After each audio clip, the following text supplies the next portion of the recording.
双语音标领航，注音阅读启蒙，叶兴阳有声读物。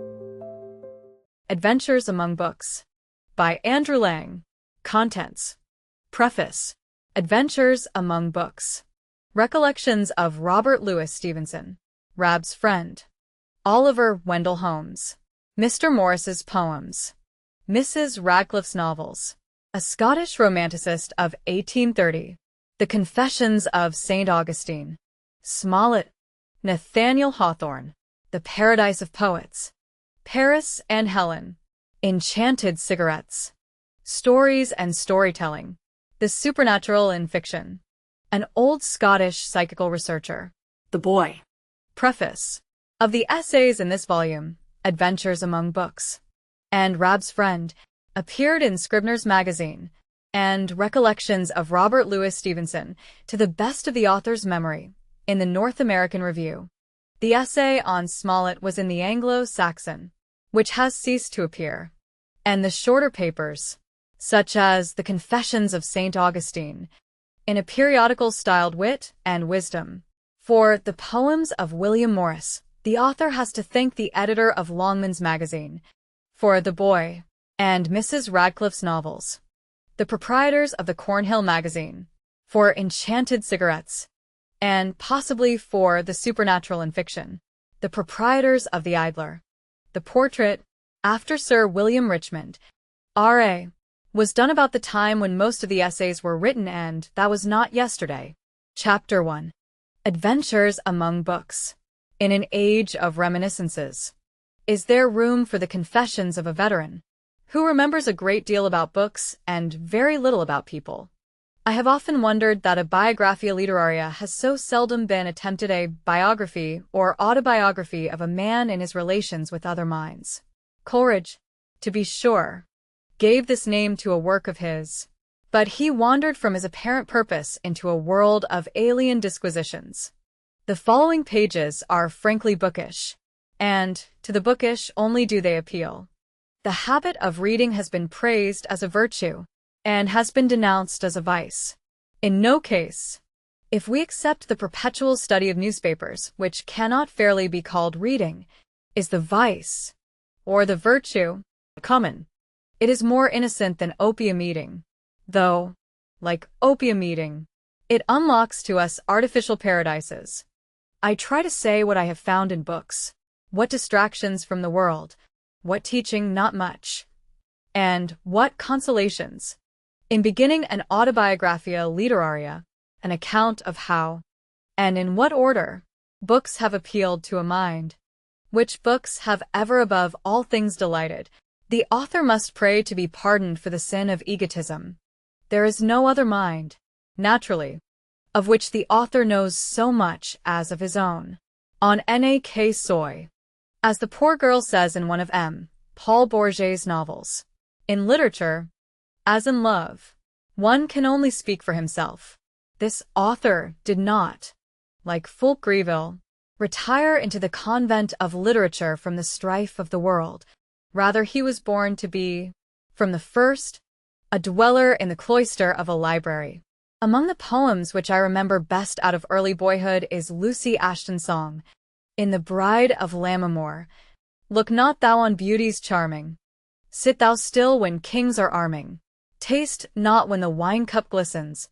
Speak not when the people listens. Stop thine ear against the singer. From the red gold keep thy finger, vacant heart, and hand, and eye. Easy live and quiet die. The rhymes, unlearned, clung to my memory. They would sing themselves to me on the way to school, or cricket field, and, about the age of 10, probably without quite understanding them, I had chosen them for a kind of motto in life, a tune to murmur along the fallen is semita vitae. This seems a queer idea for a small boy, but it must be confessed. It takes all sorts to make a world. Some are soldiers from the cradle, some merchants, some orators. Nothing but a love of books was the gift given to me by the fairies. It was probably derived from forebears on both sides of my family, one a great reader, the other a considerable collector of books which remained with us and were all tried, persevered with, or abandoned in turn, by a student who was not blanched before the epigoniad. About the age of 4 I learned to read by a simple process. I had heard the elegy of Cock Robin till I knew it by rote, and I picked out the letters and words which compose that classic till I could read it for myself. Earlier than that, Robinson Crusoe had been read aloud to me, in an abbreviated form. No doubt, I remember the pictures of Robinson finding the footstep in the sand, and a dance of cannibals, and the parrot. But, somehow, I have never read Robinson since. It is a pleasure to come. The first books which vividly impressed me were, naturally, fairy tales, and chapbooks about Robert Bruce, William Wallace, and Rob Roy. At that time these little tracts could be bought for a penny apiece. I can still see Bruce in full armor, and Wallace in a kilt, discoursing across a burn, and Rob Roy slipping from the soldier's horse into the stream. They did not then awaken a precocious patriotism. A boy of 5 is more at home in fairyland than in his own country. The sudden appearance of the white cat as a queen after her head was cut off, the fiendish malice of the yellow dwarf, the strange cake of crocodile eggs and millet seed, which the mother of the Princess Fertilla made for the fairy of the desert, these things, all fresh and astonishing, but certainly to be credited, are my first memories of romance.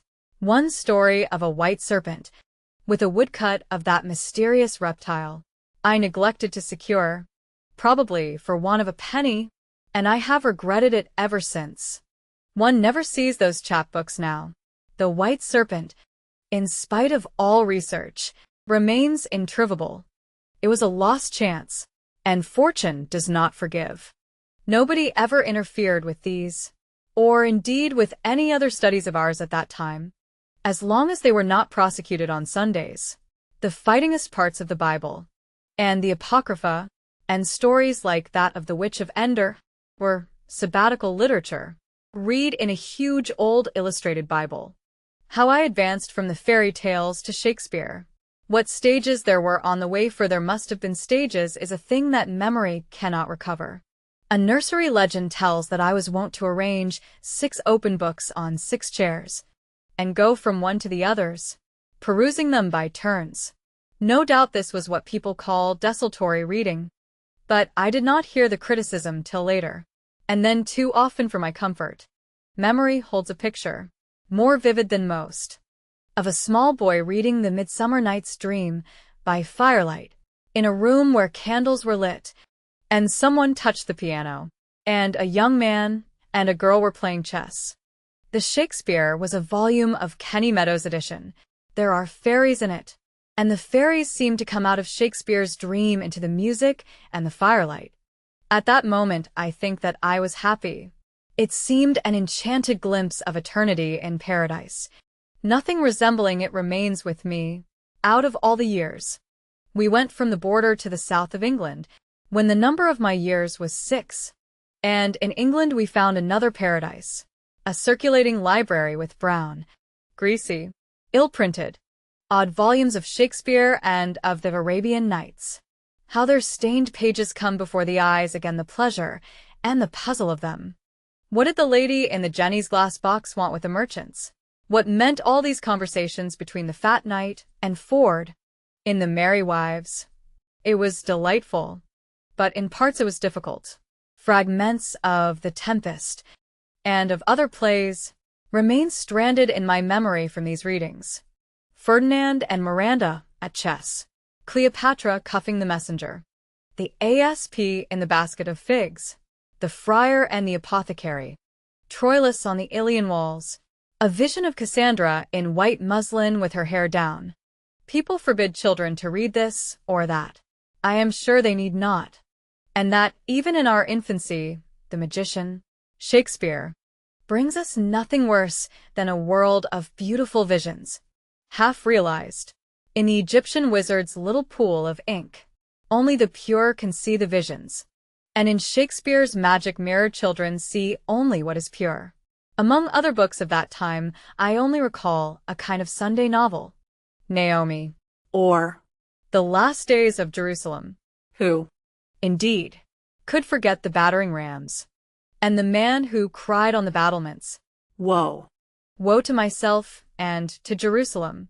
I seem to hear him again when boys break the hum of London with yells of the latest disaster. We left England in a year, went back to Scotland, and awoke, as it were, to know the glories of our birth. We lived in Scots country, within 4 miles of Abbotsford, and, so far, we had heard nothing of it. I remember going with one of the maids into the cottage of a kinsman of hers, a carpenter, a delightful place, where there was sawdust, where our first fishing rods were fashioned, rummaging among the books. Of course, I found some cheap periodical with verses in it. The lines began, "The Baron of Smailholm rose with day. He spurred his courser on, without stop or stay, down the rocky way that leads to Brotherstone. A rustic tea-table was spread for us, with scones and honey, not to be neglected. But they were neglected till we had learned how. The sable score of fingers 4 remains on that board impressed, and for evermore that lady wore a covering on her wrist." We did not know nor ask the poet's name. Children, probably, say very little about what is in their minds. But that unhappy knight, Sir Richard of Coldinghame, and the priest, with his chamber in the east, and the moody baron, and the lady, have dwelt in our mind ever since, and hardly need to be revived by looking at the Eve of St. John. Soon after that we were told about Sir Walter, how great he was, how good, how, like Napoleon, his evil destiny found him at last, and he wore his heart away for honor's sake. And we were given the Lay, and the Lady of the Lake. It was my father who first read Tam O'Shanter to me, for which I confess I did not care at that time, preferring to take witches and bogies with great seriousness. It seemed as if Burns were trifling with a noble subject. But it was in a summer sunset, beside a window looking out on Ettrick and the hill of the Three Brethren's cairn, that I first read, with the dearest of all friends, how the stag at eve had drunk his fill where danced the moon on Monan's rill, and deep his midnight lair had made in lone Glenartney's hazel shade. Then opened the gates of romance, and with Fitzjames we drove the chase, till few were the stragglers, following far, that reached the lake of Venacar. And when the brig of Turk was won, the foremost horseman rode alone. From that time, for months, there was usually a little volume of Scott in one's pocket, in company with the miscellaneous collection of a boy's treasures. Scott certainly took his fairy folks seriously, and the moth dog was rather a disagreeable companion to a small boy in wakeful hours. After this kind of introduction to Sir Walter, after learning one's first lessons in history from the tales of a grandfather, nobody, one hopes, can criticize him in cold blood, or after the manner of Mr. Leslie Stephen, who is not sentimental. Scott is not an author like another, but our earliest known friend in letters. For, of course, we did not ask who Shakespeare was, nor inquire about the private history of Madame d'Aulnoy. Scott peopled for us the rivers and burnsides with his reivers. The Fairy Queen came out of Eildon Hill and haunted Carterhaugh. At Newark Tower we saw the embattled portal arch, whose ponderous grate and massy bar had oft rolled back the tide of war, just as, at Falshiels, on Yarrow, we beheld the very roofless cottage whence Mungo Park went forth to trace the waters of the Niger, and at Oakwood the tower of the wizard Michael Scott. Probably the first novel I ever read was read at Elgin, and the story was Jane Eyre. This tale was a creepy one for a boy of 9, and Rochester was a mystery, St. John a bore. But the lonely little girl in her despair, when something came into the room, and her days of starvation at school, and the terrible first, Mrs. Rochester, were not to be forgotten. They abide in one's recollection with a Red Indian's ghost, who carried a rusty ruined gun, and whose acquaintance was made at the same time. I fancy I was rather an industrious little boy, and that I had minded my lessons, and satisfied my teachers. I know I was reading Pinnock's History of Rome for pleasure till the wicked day of destiny came, and I felt a call, and underwent a process which may be described as the opposite of conversion. The call came from Dickens. Pickwick was brought into the house. From that hour it was all over. For 5 or 6 years, with anything like industry and lesson books, I read Pickwick in convulsions of mirth. I dropped Pinnock's Rome for good. I neglected everything printed in Latin. In fact, everything that one was understood to prepare for one's classes in the school, whither I was now sent, in Edinburgh. For there, living a rather lonely small boy in the house of an aged relation, I found the Waverley novels. The rest is transport. A conscientious tutor dragged me through the Latin grammar, and a constitutional dislike to being beaten on the hands with a leather strap urged me to acquire a certain amount of elementary erudition. But, for a year, I was a young hermit, living with Scott in the Waverleys and the border minstrelsy, with Pope and Prior, and a translation of Ariosto, with Lever and Dickens, David Copperfield and Charles O'Malley, Longfellow and Mayne Reid, Dumas, and in brief, with every kind of light literature that I could lay my hands upon. Carlyle did not escape me. I vividly remember the helpless rage with which I read of the flight to Varenus. In his work on French novelists, Mr. Saintsbury speaks of a disagreeable little boy, in a French romance, who found Scott a sonnet, stunningly stupid. This was a very odious little boy. It seems I have not read his adventures. And he came, as he deserved, to a bad end. Other and better boys, I learn, find Scott slow. Extraordinary boys. Perhaps Ivanhoe was first favorite of your. You cannot beat Front de Bœuf. The assault on his castle. The tournament. No other tournament need apply. Sir Arthur Conan Doyle, greatly daring, has attempted to enter the lists, but he is a mere Ralph the Hospitaller. Next, I think, in order of delight, came Quentin Durward, especially the hero of the Scar, whose name Thackeray could not remember. Quentin's uncle, then the Black Dwarf, and Dugald, our dear Rittmeister. I could not read Rob Roy then, nor later. Nay, not till I was 40. Now D. Vernon is the lady for me, the queen of fiction, the peerless, the brave, the tender, and true. The wisdom of the authorities decided that I was to read no more novels. But, as an observer remarked, I don't see what is the use of preventing the boy from reading novels, for he's just reading Don Juan instead. This was so manifestly no improvement that the ban on novels was tacitly withdrawn, or was permitted to become a dead letter. They were far more enjoyable than Byron. The worst that came of this was the suggestion of a young friend, whose life had been adventurous indeed. He had served in the Crimea with the Boshie-Bazooks, that I should master the writings of Edgar Poe. I do not think that The Black Cat, and The Fall of the House of Usher, and The Murders in the Rue Morgue are very good reading for a boy who is not peculiarly intrepid. Many a bad hour they gave me, haunting me, especially, with a fear of being prematurely buried, and of waking up before breakfast to find myself in a coffin. Of all the books I devoured in that year, Poe is the only author whom I wish I had reserved for later consideration, and whom I cannot conscientiously recommend to children. I had already enjoyed a sip of Thackeray, reading at a venture, in Vanity Fair, about the Battle of Waterloo. It was not like Lever's accounts of battles, but it was enchanting. However, Vanity Fair was under a taboo. It is not easy to say why. But Mr. Thackeray himself informed a small boy, whom he found reading Vanity Fair under the table, that he had better read something else.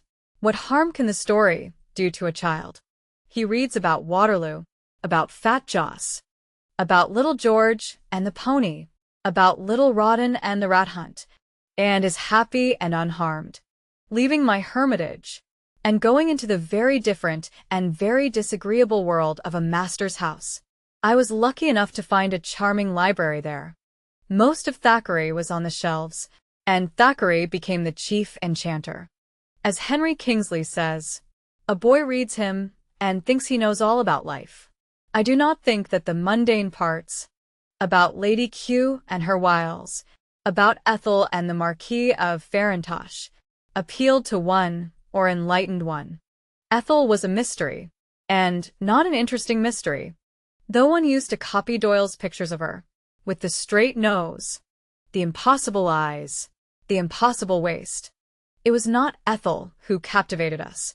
It was Clive's youth and art. It was J.J., the painter. It was jolly F.B., and his address to the maid about the lobster. A finer fish. Mary, my dear, I have never seen. Does not this solve the vexed question whether lobsters are fish? In the French sense? Then The Rose and the Ring came out. It was worthwhile to be 12 years old.